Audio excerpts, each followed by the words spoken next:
Hola queridos alumnos, aquí estamos un día más para... Oye, no se te ocurra, Oye.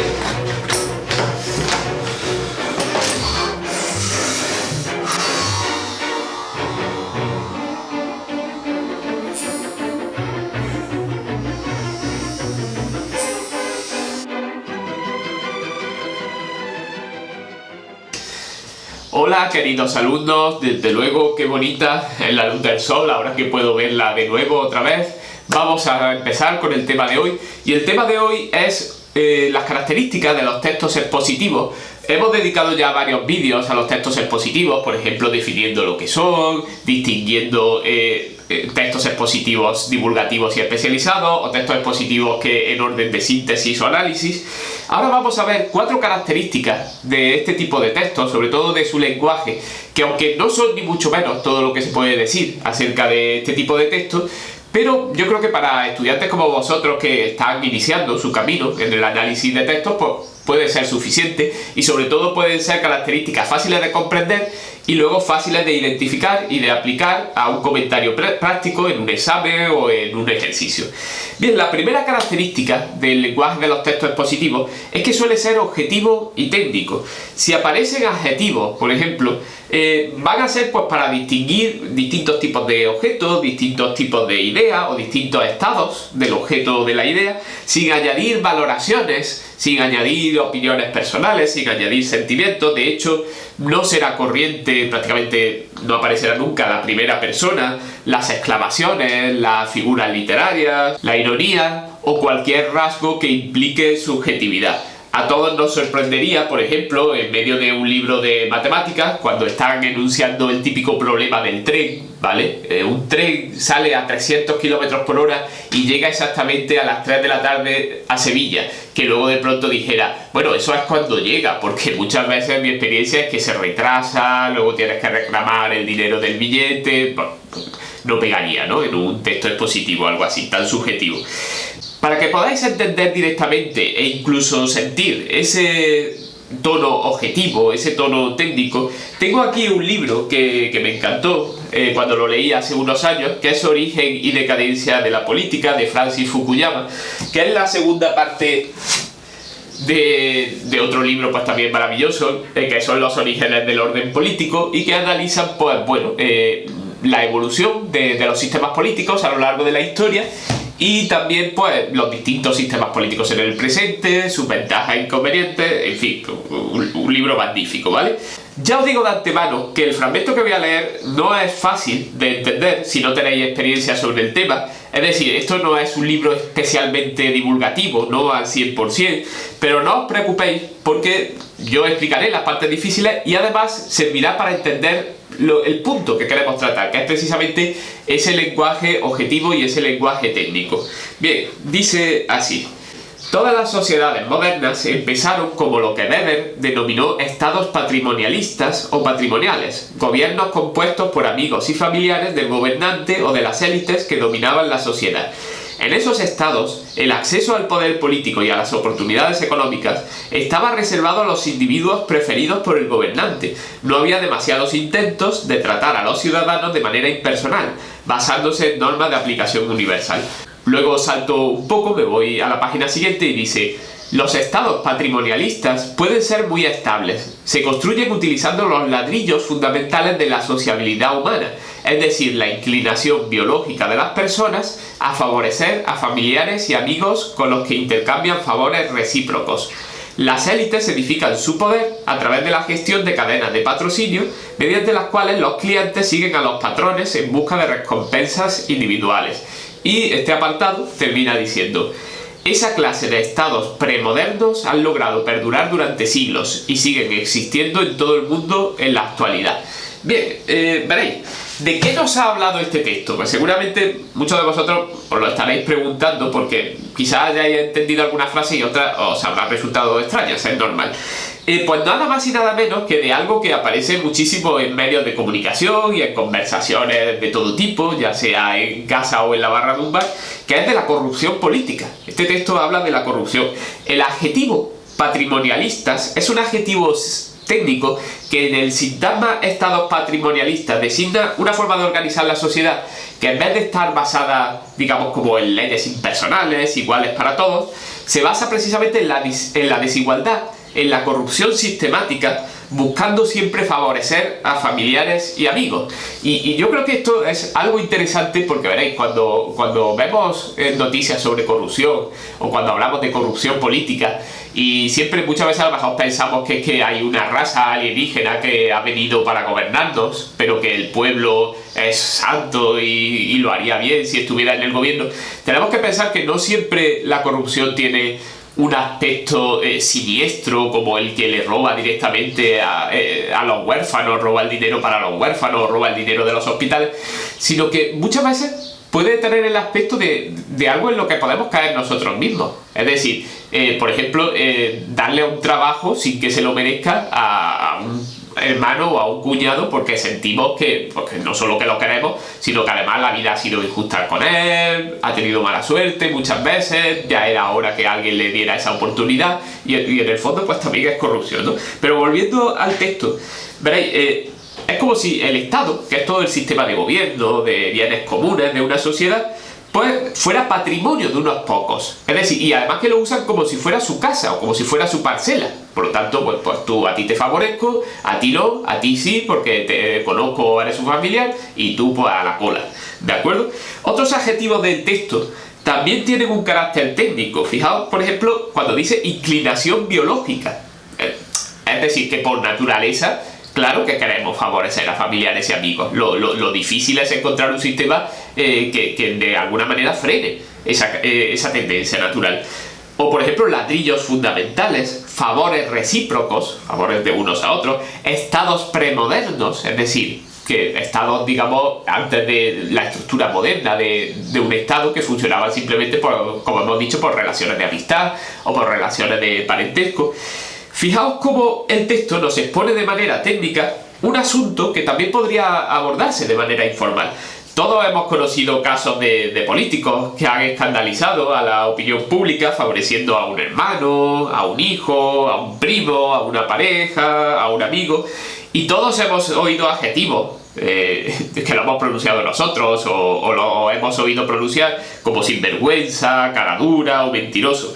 Adjetivos que independientemente de que estén bien usados o no en ese contexto, o de que se ajusten o no a la realidad, no tendrían cabida en el típico texto expositivo, y ahí es donde quería llegar, porque tienen una carga emocional, tienen una carga valorativa, tienen una carga subjetiva que no es la propia de los textos expositivos. Podría aparecer perfectamente en un artículo de opinión de un periódico, pero eso sería un texto argumentativo.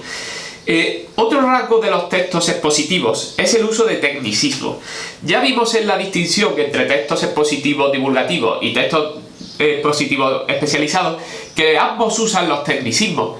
La diferencia es que probablemente los textos especializados lo usan más, y los textos divulgativos, cuando los usan, tienen la prudencia de ofrecerle al lector pues definiciones, ejemplos, y no da por hecho pues que ya conoce de antemano el significado de esos tecnicismos, es decir, de esas palabras propias del lenguaje científico de una determinada disciplina. En el ejemplo anterior, pues se podrían considerar tecnicismos adjetivos como patrimonialistas o premodernos, ¿vale? Que se considera además que ya son bastante conocidos por un lector que está habituado a leer sobre política, sobre sociología o sobre historia, ¿vale? Un caso distinto es un libro que en fin, es absolutamente maravilloso, y son de esos libros que te impactan en la mente cuando los lees, que es El Cisne Negro, de Nicolás Nassim Taleb, un autor libanés que vive en Estados Unidos.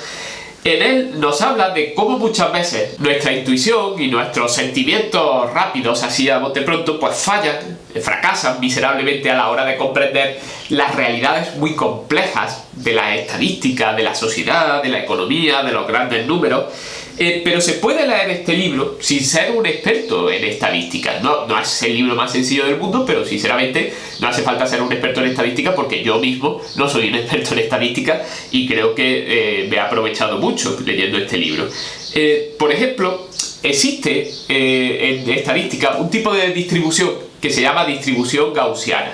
Es una curva que hemos visto muchas veces, que lo que así a rasgos generales lo que significa es que hay fenómenos que por su propia naturaleza pues tienen muchos representantes en la zona media y menos representantes conforme nos vamos acercando a las partes extremas, y es muy fácil de entender, por ejemplo, y es uno de los ejemplos que da aquí Tales, entendiendo la distribución de la altura, la gente por la altura, por lo que mide. La mayoría de la gente está en un punto central, ¿vale? Una altura normal. Hay poca gente que mida 2 metros y hay poca gente que mida, por ejemplo, 1,50, pero bueno, hay representantes, y hay muy pocos, y estaría la gráfica muy pegada al cero, que midan, por ejemplo, 2,40 metros o que midan, por ejemplo, 1,10 metros, ¿vale? Que serían casos de gigantismo y de enanismo, ¿vale? Pues bien, distribución gaussiana es un tecnicismo, pero de alguna manera pues el autor no da por hecho que el lector lo sabe, sino que, por ejemplo, le pone ese ejemplo de las alturas. También no es el único ejemplo que pone. Si nos vamos a la página 336, hay aquí un gráfico curioso, que es, bueno, no sé si lo veis, pero lo puedo incorporar también aquí en la pantalla, que dice lo siguiente, el texto: imaginemos una máquina flipper como la que representa la figura 8. Lanzamos 32 bolas, dando por supuesto que se trata de un tablero bien equilibrado, de modo que la bola tenga las mismas probabilidades de caer a la derecha o a la izquierda cuando la golpee el taco. El resultado que esperamos es que muchas bolas caigan en las columnas del centro y que su número disminuya a medida que vayamos pasando a las columnas más alejadas de aquel. Es decir, una bola pues tiene que tener muchas cadenas de casualidades para que acabe en el extremo derecho. O sea, cada uno de los golpes pues por casualidad la ha llevado a la derecha, pero sin embargo, si es lo más normal que hay una mezcla de suerte hacia la izquierda o a la derecha, pues lo más seguro es que caiga en las columnas centrales, ¿vale? Por lo tanto, habrá una distribución gaussiana. ¿Veis cómo es fácil de comprender? Esto pues sería algo propio, por ejemplo, de textos expositivos divulgativos. Las dos últimas características se explican fácil y rápidamente, ya que en el fondo han ido apareciendo al hilo de las dos anteriores. La primera es que los textos expositivos suelen incluir ejemplos, datos numéricos o citas de otros autores, es decir, todos aquellos elementos que ayuden a cumplir lo que decíamos en la definición de texto expositivo, es decir, transmitir una información clara, ordenada y objetiva. Antes hemos visto que se citaba a un tal Weber en el primer texto, en el de Fukuyama, y no es otro, por ejemplo, que Max Weber, que se considera pues uno de los padres de la sociología moderna y del análisis del funcionamiento político de las sociedades. Por ejemplo, si tomamos este imponente y no fácil en principio libro del economista francés Thomas Piketty, que es el típico libro que hombre, yo lo he leído y uno no tiene tampoco la seguridad de haberle entendido el 100%, pero que sabes que aunque hayas entendido a lo mejor el 60%, pues ha sido una lectura pues más que provechosa.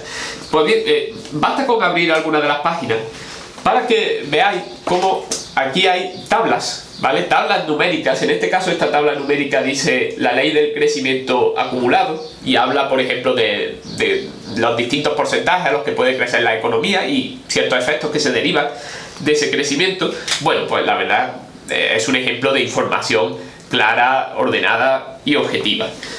Y con esto, además, conectamos con la última característica, que es la presencia de elementos gráficos como esquemas, como tablas, como esta misma de aquí, fotografías o dibujos, para ayudar a la comprensión de la información, que, como repetimos una y otra vez, debe ser clara, objetiva y ordenada. En la página de al lado, de hecho, tenemos una gráfica. ¿Veis? Esta gráfica es muy interesante porque habla del crecimiento de la población mundial desde 1700 hasta la actualidad, que pasa de algo menos de 1.000 millones hasta los 7.000 millones actuales, y que además dicha gráfica no solo es una línea, sino que está distribuida por colores, por distintos tonos de gris, indicando qué parte del crecimiento le corresponde a cada uno de los continentes. Por ejemplo, vemos que la parte más ancha, ¿vale? El gris más ancho es el que corresponde a Asia, ya que al fin y al cabo, pues en Asia están los dos países más poblados del mundo, con diferencia, ¿no? Que son China e India. Bien, otro ejemplo es este libro de aquí, que sería quizás el ejemplo más claro, más puro de texto expositivo de todos los que he enseñado hoy, ya que es nada más y nada menos que Arduino edición 2018 curso práctico, que te enseña a programar pues en ese tipo de aparatos que se entiende con el ordenador, que es lo que se llama el lenguaje Arduino.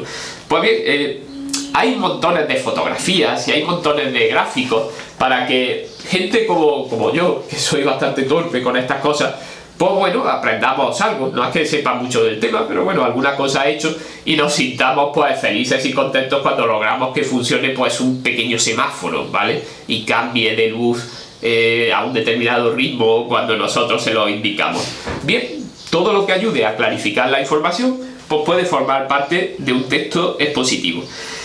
Además, mientras no quememos la casa ni nos electrocutemos, pues lo podemos considerar un éxito rotundo. Bueno, y hasta aquí este vídeo dedicado a las características del texto expositivo, especialmente del lenguaje del texto expositivo.